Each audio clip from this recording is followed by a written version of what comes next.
What have you learned about yourself?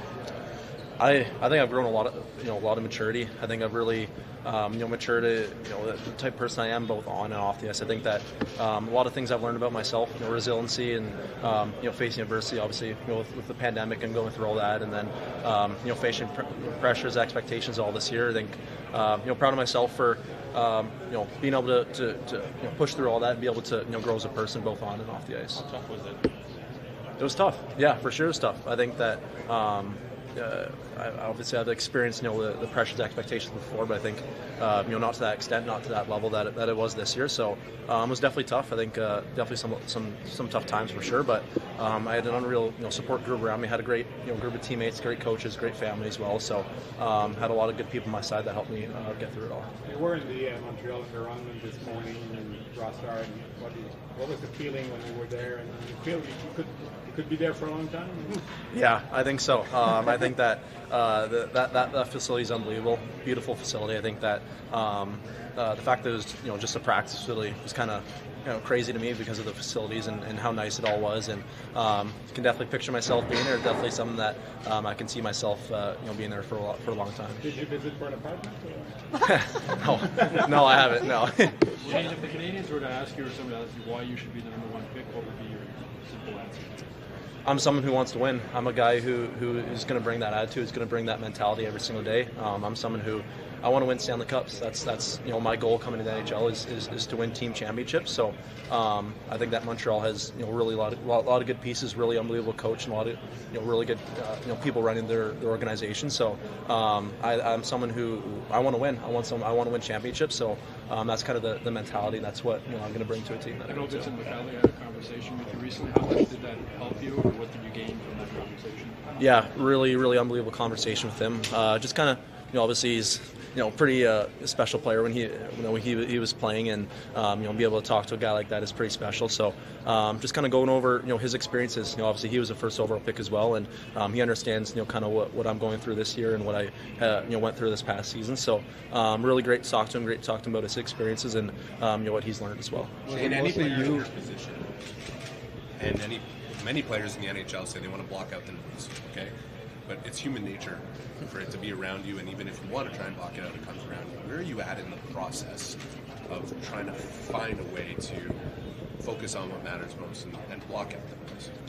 I think these last few weeks, after the combine, I think that it is just all noise. I think that all the work's done. I've played the hockey, I've done the interviews, I've done all that. So at this point, it's out of my control. There's nothing more I can do, if that makes sense, to influence that, because I just know I can't play any more games. I can't have any more interviews or talk to them about or why they should pick me or all that. So I think it's I wasn't thinking about it less, but I think that I wasn't putting too much weight in it, just because there's nothing I can do now that can really impact my draft stock. After the combine, you went to New Jersey with a couple guys to visit. What was that like for you? I mean, 1 and 2 aside, whoever holds that, what was that like visiting there? Oh, it was great. I love New Jersey. I love being in the city. We were actually our hotel was in Hoboken, so we were staying at it. So it was a pretty nice area there, and the facility as well. The arena is unbelievable. It's great facilities, great city as well, and had great talks with a lot of people from the organization. So it went really well. What did you take away from what they're building, and how maybe you might see yourself as part of that, knowing that the core is so young and up and coming?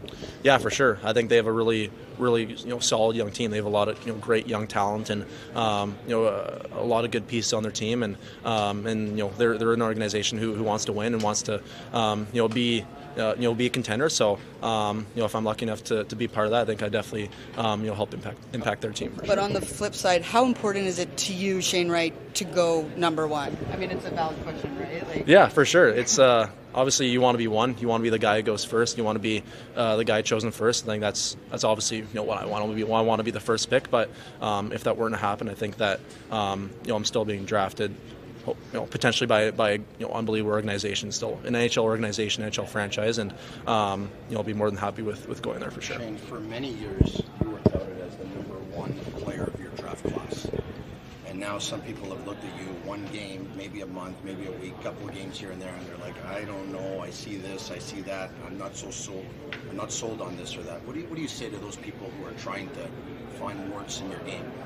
I think that anytime you have a player at the top, I think anytime you have a player who's, I guess, been considered as that number one guy, there's always going to be people, trying to bring you down. There's always be people trying to, nitpick your game, trying to find those little flaws in your game, and to, I guess, try to create, maybe controversy or try to create, a little more suspense, or I don't even know what the purpose is, but yeah, I didn't have a great year. I think I have high expectations of myself. I understand that, but I think that a lot of times someone at the top is always trying to people trying to bring you down, people trying to pick in their game and things like that. So I think that's just kind of what it was this year. How much did this bother you? Did it affect you?